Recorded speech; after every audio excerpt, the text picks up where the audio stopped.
Thank you so much for inviting me here. I'm deeply honored and I'm thrilled to be able to give this talk and looking forward very much to the rest of the day as well. I've had a wonderful time as I arrived here this morning and I'm looking forward to coming back also many more times here. I'm young Gulliksen. I have many different jobs. I have the problem that I have difficulty saying no to things. That's maybe the reason why this happens. It's not on. No. It's not working.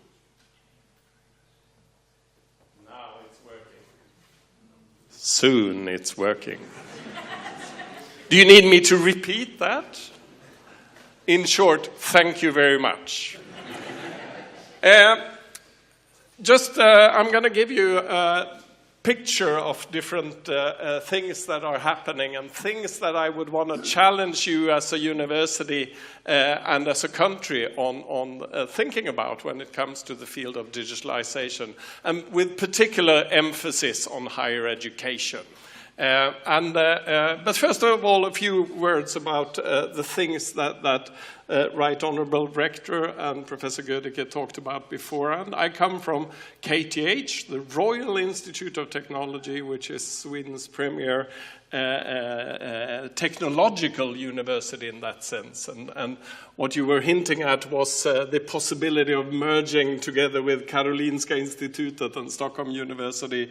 We would be number 7 in the world, which would be an exciting thing to look at. But let's see if that happens anytime in the future. We're soon turning 200 years. And the campus, as you see it here, it's actually the view from my balcony in my office.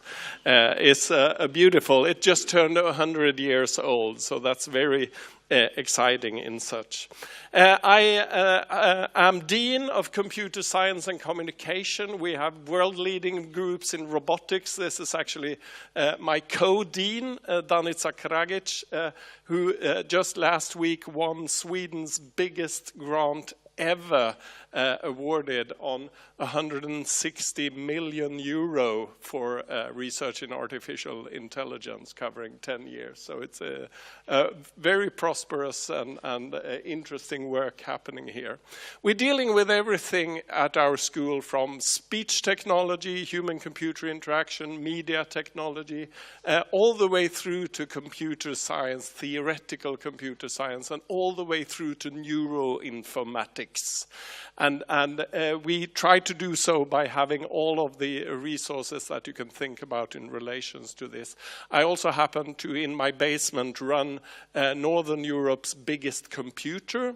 It costs me 120,000 euros every month in power. I pay that for the electricity to run the computer. So it is an interesting activity to do. My role as a dean comes to an end by the end of the year, when we will merge together with 200 other schools in the ICT area and form a 1,000-staff big School of Electrical Engineering and Computer Science. Personally, I come from media technology and interaction design, a truly multidisciplinary field covering all sorts of different things that we do in relations to this. And here's actually a few images of current research projects that I have. I've been concerned about digital work environments and that we sit still too much. So therefore, we're exploring what happens if we could move at the same time as we work, and we've actually been able to measure that you make wiser decisions if you move when you work. Now we're not arguing for everybody to buy these walking belts and put in your office environments, but actually use this as a way to explore in what extent you can actually develop more mobile tools to have walking meetings and so forth in that relationship. Also, I come from a background at Uppsala University, where I still live and spent the 25 first years of my life doing work-related ICT in various ways, and how we can improve our digital work environments in all different types of activities.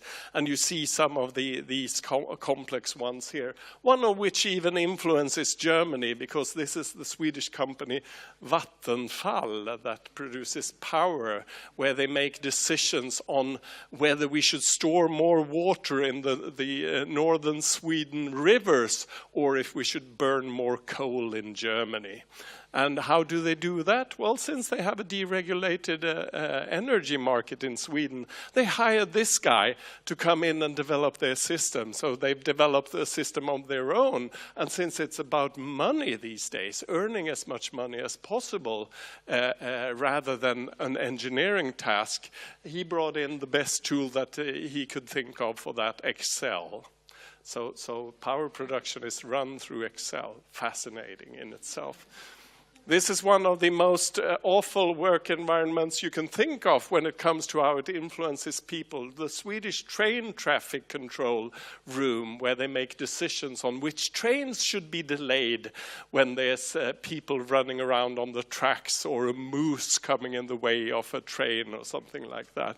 And all of these are very different work environments. Personally, I spent most of my life working with the very most complex work environment you can think about, administrative work. I spent 10 years of my life as a researcher at the Swedish National Tax Board, in which they were going through and digitalizing their work environments, something that I think is very exciting to do. And usually, as a human-computer interaction specialist, what do? Well, you take pictures when you do field studies of the things that are happening. And therefore, I could actually show you a picture taken in 1994 of a workplace, and the same workplace 20 years after, to see the effects of digitalization in a public authority. You see what has happened? You see the effects of digitalization? There's two major things happening here. The first one is that the screen has become flat. And the other thing is that the amount of colors on post-it notes has increased. Actually, the computer system in itself is more or less the same in a sense. This is not really what we mean with digitalization. This is more computerization, meaning you bring in a computer, but you leave the business as it is. And that's why I became interested in digitalization, because digitalization actually means changing the way we do things completely, based on what technology can offer. How does that influence higher education, one might think? If we would do the same thing in higher education, what would that look like? Well, from my point of view, it would look like this. We've moved from these ones, and you still have them. Green one. I thought they only were at museums these days. We've moved from there into PowerPoint instead. And is that really digitalization of higher education? Is that how we should view that? Hardly. Digitalization of it should mean something completely differently. In my role within the political system, I've been frequently asked to be on panels debating politics in relation to this. Just shortly before the last election in Sweden, there were the Social Democrat Party arguing against the right moderate party about the effects of digitalization in schools. They were saying, because they wanted to win the election, that during your 8 years of reign, you haven't had anything happen when it comes to digitalization of schools. And I got the word and I said, I want to paint a picture for you of the status of our education system. Can you imagine a picture in your head? You have students sitting in a room, much like this. You have a lecturer standing in front, talking. You have somebody sitting there and working with something else. Yes, I see you. And you have a few people talking to each other up there and doing different things. Can you imagine that picture? Well, it's not 8 years ago. It's actually 800 years ago. I would claim that we haven't changed the way that we teach in the last 800 years. We still do things in the same way that they did 800 years ago. And it's interesting, in Swedish and in German, you have the lecturer standing there.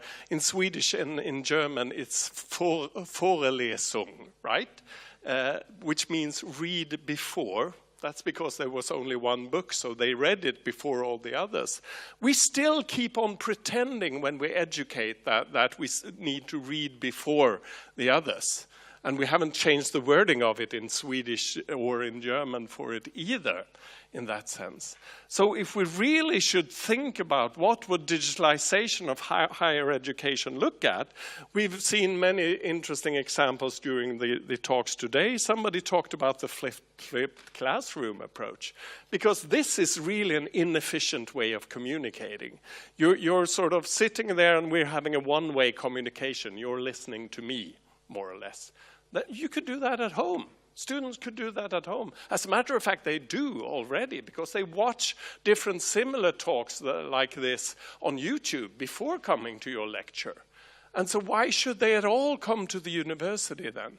Well, simply because if they had looked into the lectures beforehand and then came to the university to practice these things, then they could really learn something. And learning is what everything is about, right? So if you relate that to a pedagogical theory like Bloom's taxonomy for learning here, you would see that in traditional classrooms, we would focus in class on remembering and understanding. That's what we're doing when we lecture like this, right? But really applying, analyzing, even evaluating or creating new knowledge, that is what we leave for the students to do back at home by themselves. And that's what actually requires a social context. So the flipped classroom approach wants to turn this upside down. So why not leave this part of it at home to watch a film of us doing our lectures, and then come to school and meet the senior staff to actually get to apply and understand more and design new things based on that. That's sort of the future way of teaching. And if we don't understand that as universities, my prediction is that we haven't more than 10 years more to live. Otherwise, we will be taken over by organizations that we wouldn't know of today, maybe.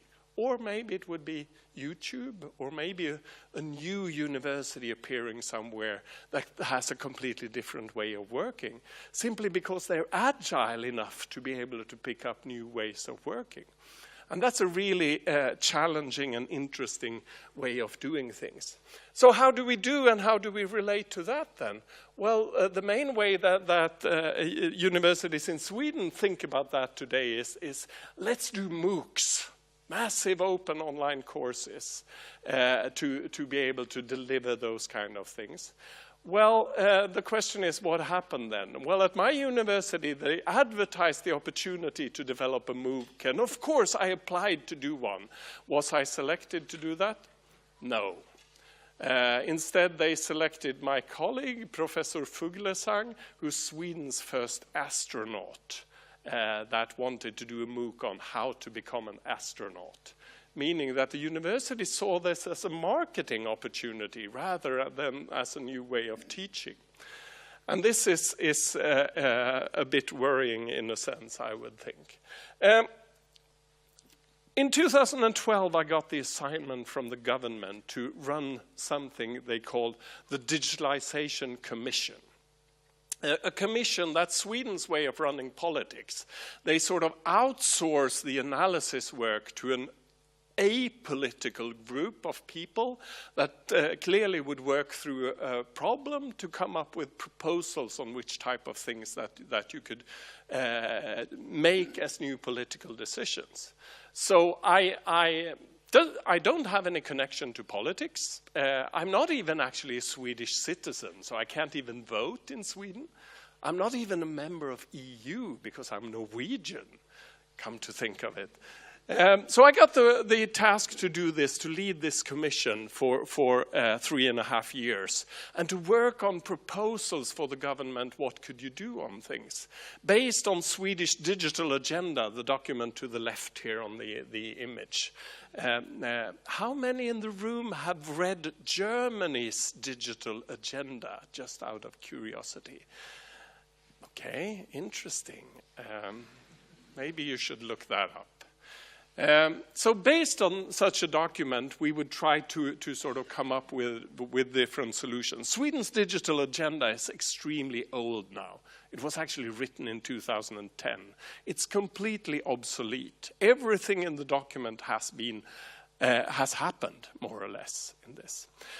But we worked our way through this. We produced something called statens offentliga utredningar, the government's official commissions or reports, which is documents such as this. And over the years, we've actually produced a large number of such documents to show what has been developed over the years. And I'm going to talk a bit about that in a while. But first of all, the minister in charge, and I've actually survived 4 different ministers now, because they don't last that long, people in politics. So the first minister said to me, one of the first things to think about is what's digitalization?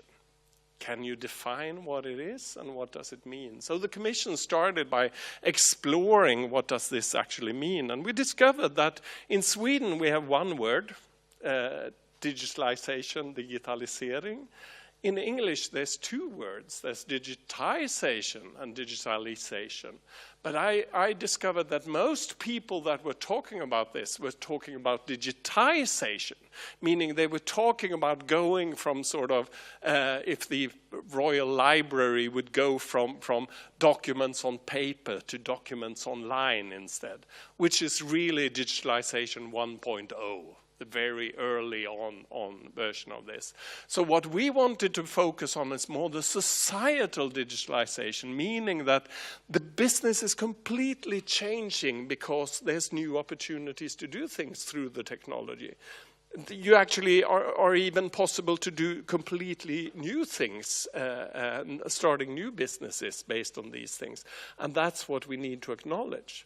And I want to rest a little bit with this concept of digitalization to show you that this has actually happened for a very long time. One very popular example to take is the music industry. The digitalization of music industry started 150 years ago or so. At that point, we could only go to and hear music at a concert. Listening to a band, we could only get a one-time experience of that performance happening until Edison invented the gramophone and started storing music on wax rolls and actually invested all of his fortune into these wax rolls. Completely not understanding what the general audience wanted. Because there was another technology that came a little bit later that was what the audience actually were able to buy, simply because they didn't know how to store these wax rolls at home. So the second technology that comes, that maybe you recognize in a sense, was what actually won the market, and Edison almost lost all of his money based on these things. This means that the technology, the digitalization keeps on happening all the time. So you shouldn't think that it's just something we do now for a few years and then we've done the digitalization bit. It keeps on happening. When I was a child, this was the new technology happening.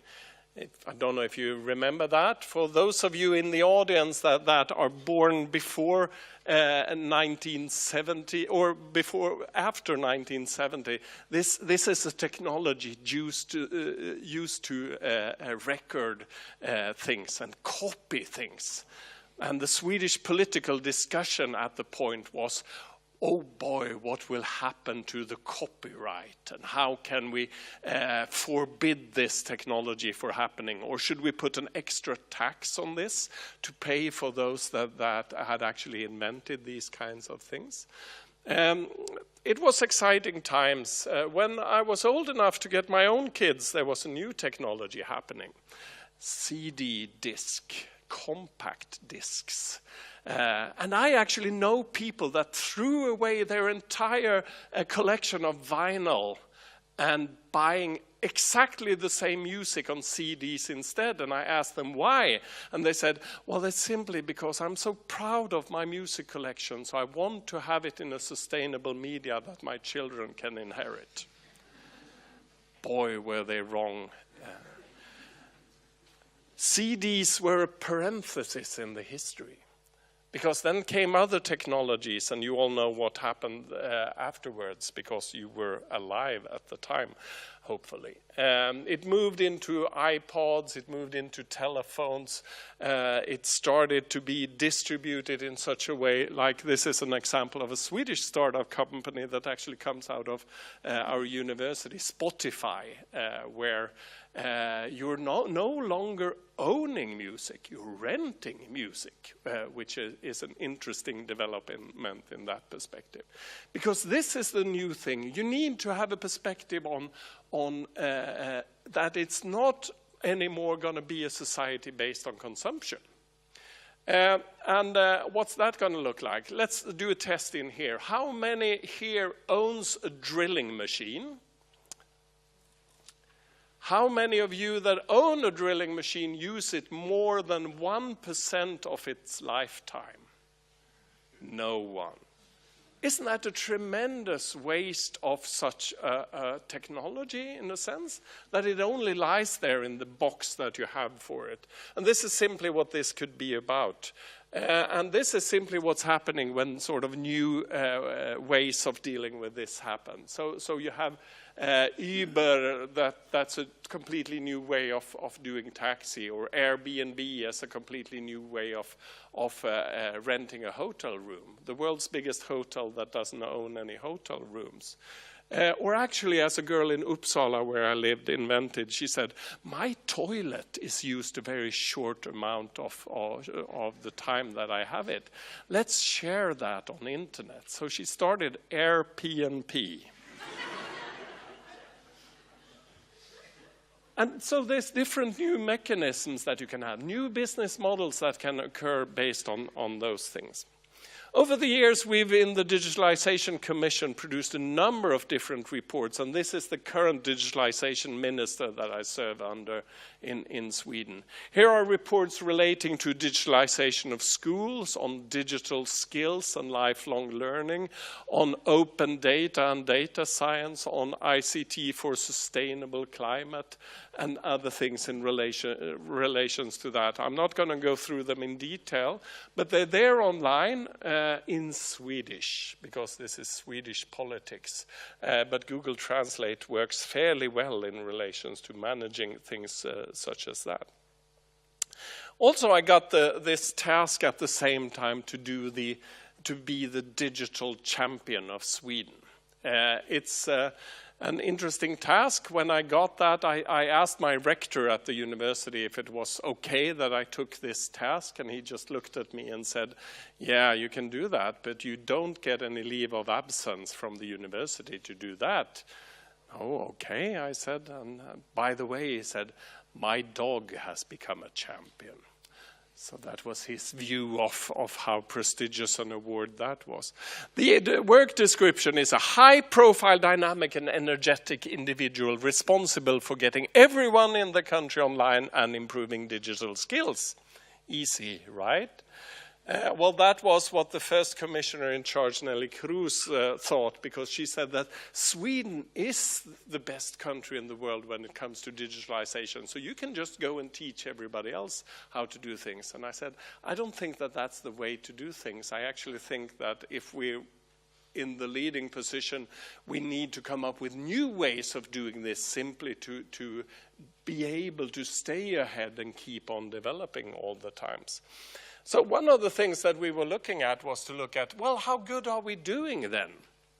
And I took these old pictures from 2012, when actually Sweden was #1 in the world in the Networked Readiness Index, which the World Economic Forum has developed. And I also took this because Germany also appear here in place 13 on this, interestingly enough. This is open data. You can go in and dig in and have a look at exactly where you are in different positions. The problem is that over the years, Sweden's politics hasn't been that good at adapting to the situation. So actually in 2013's report, we lost a few places. In 2015, this was the ranking of things. Sweden had dropped to 3rd, actually sharing the 3rd position with the next 4 as well.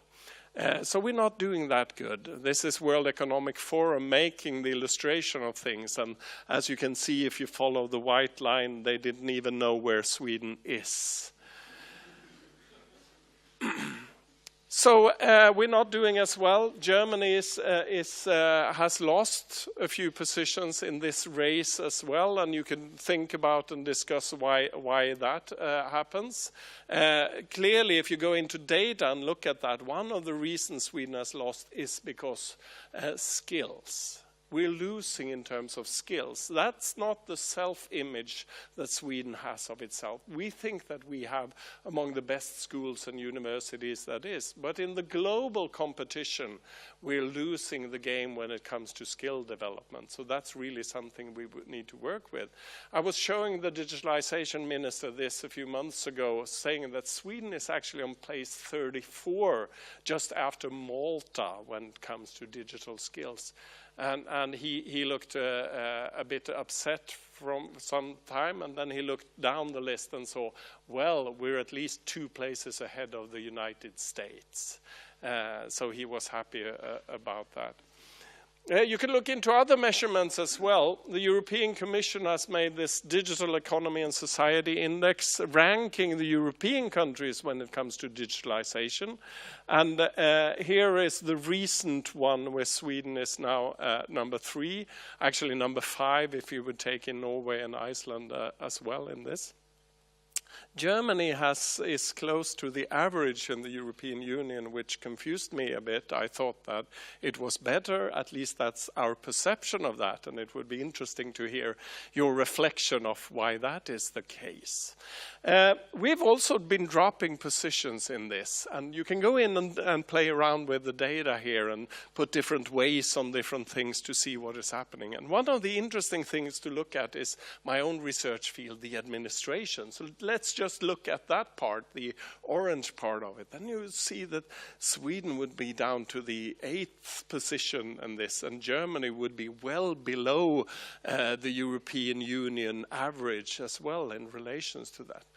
In Sweden, we believe that we have the best possible public administration we could have.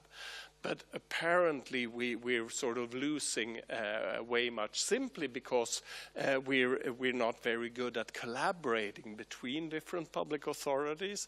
You need to sign in at every authority you're into when you're solving a particular life event that you want to support, in a sense. So this is a bit worrying. I wanted to share some other statistics with you, and these are Swedish statistics, and I wanted to show them to you. I can't make any comparisons with Germany because Germany hasn't made these type of studies, but it's interesting to study trends on what is happening. So Sweden is the unique country in the world that has been looking at the share of the population not above 18, there's a mistake there, above 12 in the society who has access to computer, internet, broadband, surfboard, or smart mobiles. And it's growing all the time, but it's surfacing more or less around 95%. We do not manage to get the last 5% on board. And this is something that, if I am digital champion, is supposed to work towards getting everyone in my country online and improving digital skills, I need to look at those 5% that are not there. Who are they? Clearly, we could see from this statistics that it's the elderly. It's happening at the ages between 66 and 75, or particularly at the age of 76 and above in that situation. Or even clearer in an older visualization of that. The question is then why? And the survey has actually explored that also. The main reason why they're not doing is because they're not interested. They don't see any point of using this. And so if we want to work with getting all of our country online, we need to work on digital skills also for those in the society that are not online. So I proposed as digital champion to have one day every year that every citizen should bring one of their friends, relatives that are not online and help them. The newspaper liked this and picked up on that and said, oh, do you have a case that we can show in relations to this? And I needed to bring up a case that I had, my mother-in-law. And the case of my mother-in-law is actually quite interesting. I know the article is in Swedish, but it's just for the illustration of it. My mother-in-law is a psychologist. She's turning 80 in a few weeks' time. She's never used computers in her work at all, but we got her a tablet computer. She didn't want any help on how to use it. She said she'll solve that, and we left her. And what I discovered afterwards was that she connected with her grandchildren online. And when I came back a few weeks later, I discovered that she'd been starting to buy food online, buy theater ticket online, buy booze online. She started downloading film illegally. She started playing Word Feud with her friends and so forth. So she'd been using it a lot, and I said, but mother-in-law, you've always said that you hated computers. She said, computers, yes, but this is an iPad, she said. Which is a very interesting statement, because I think that one of the reasons that many elderly do not use this is the fright of actually the computer and how to make use of that in that sense. So I think that we're going to foresee a future in which there's going to be a lot more use of that type of thing. That's the elderly. Interestingly enough, to mirror that to the children, over the last few years, we've seen a tremendous growth of children using the internet. In Sweden, you have 79% of 2-year-olds are online. Actually, according to another survey, 49% of 1-year-olds are online. And I think that's a tremendously good thing. This is the future. This is what we're going to see developing.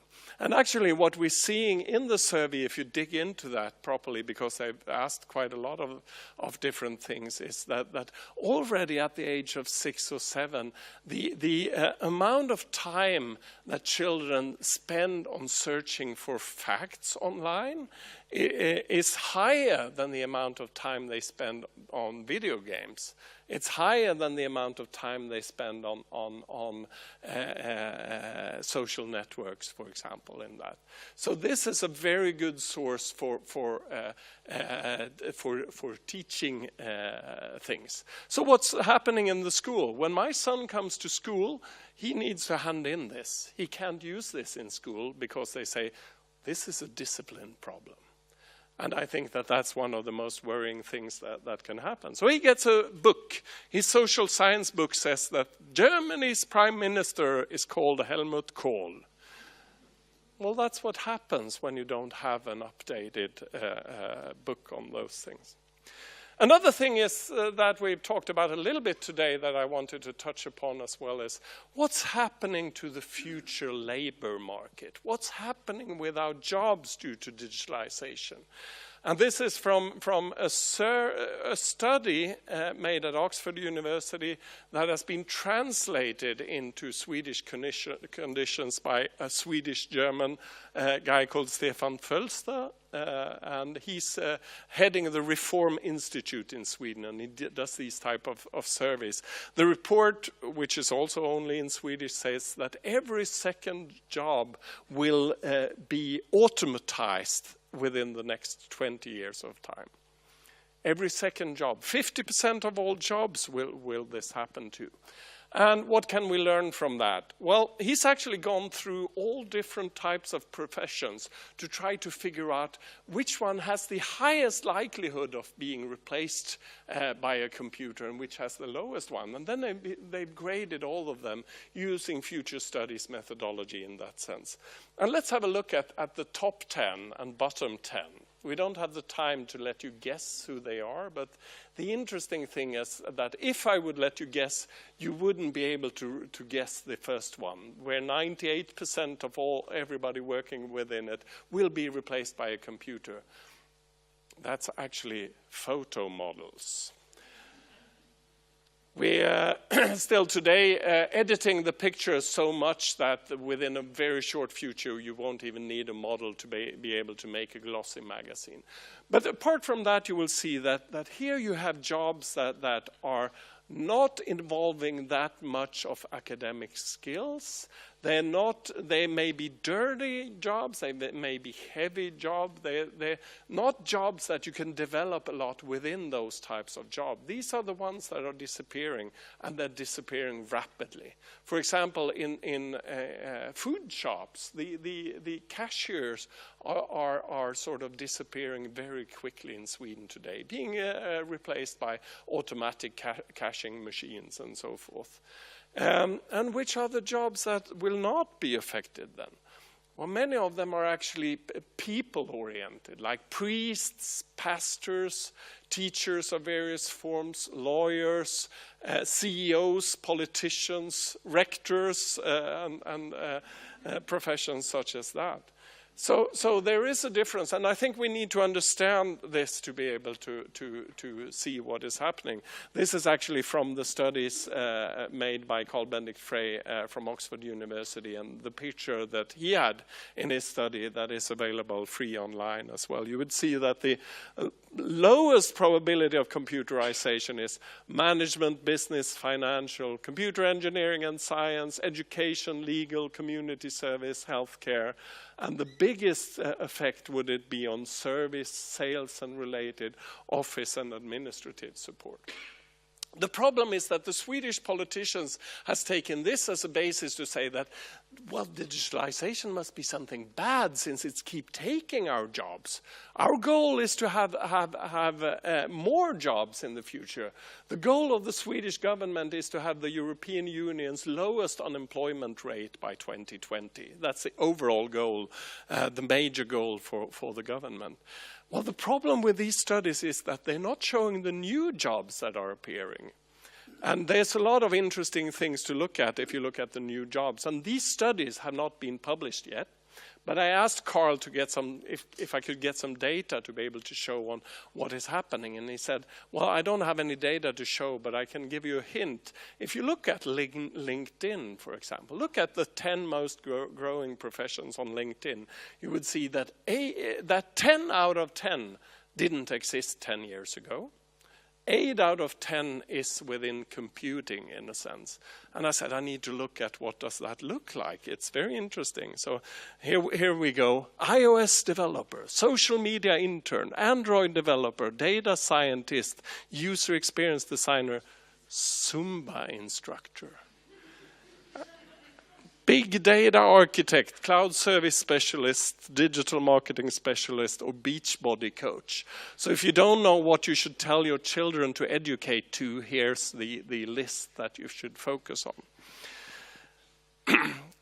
Time to sum up. The conclusions to draw based on this is that one of the most important things for the universities for the future to do is to fill the gap of lacking skills in computer science and IT. This is what Nelly Cruz did before she finished in 2015 her term. She said that the prediction at that point was that in the European Union there's about 900,000 to 1 million missing ICT professionals by the end of 2015 unless the union does something about it. And they don't want to publish these types of figures anymore from the commissions. It's varying between 700,000 and 1.5 million when people are speaking about these days. But this means that there's a great negative unemployment within the computer science industry. In Sweden, they've actually published that right now there's 70,000 missing jobs within the ICT sector. And you could just think about Sweden's share of the European Union population and scale that, and you would see quite amazing figures on that. And what do we do about it then? Well, these are the figures from the Commission. Looking at the blue line there is the vacancies in the digital sector between 2011 and 2015. And the red line, that's what the universities did about it. That's how we're building the computer science and IT educations for the future. And this is something that we should be really worried about. Why not educate where people are needed in the future? And how are we actually able to do that? Well, it's not only about increasing the number of places on the computer science educations, because at least at my university, if we would take in double as many as we do today, the last students we would take in, they simply wouldn't manage their education because they don't have the grades that are needed. And why don't they? Well, one reason is because the majority of them are men. And females have much better grades from before the university. So we should need to get much more females into computer science, and something that I've been working heavily on trying to manage that. We need to make people become much more interested in computer science already before they come to the university, so that they actually select these types of jobs. And I have a lot of ideas on how you could do that. But just to finish with a lovely, wonderful example of what we've been doing in relation to that at the university is we started, funded by private donation, something we called the Software Development Academy. We started a 12-week education to become app developer for newly arrived immigrants that has come to Sweden, have a higher education from Syria or Iraq or wherever they come from. But what are they doing right now? Well, typically they were sitting in an asylum, or they were working as a taxi driver, or they were cleaning in the hospital, but they actually had a master's degree from Tehran and a PhD from Damascus before coming there.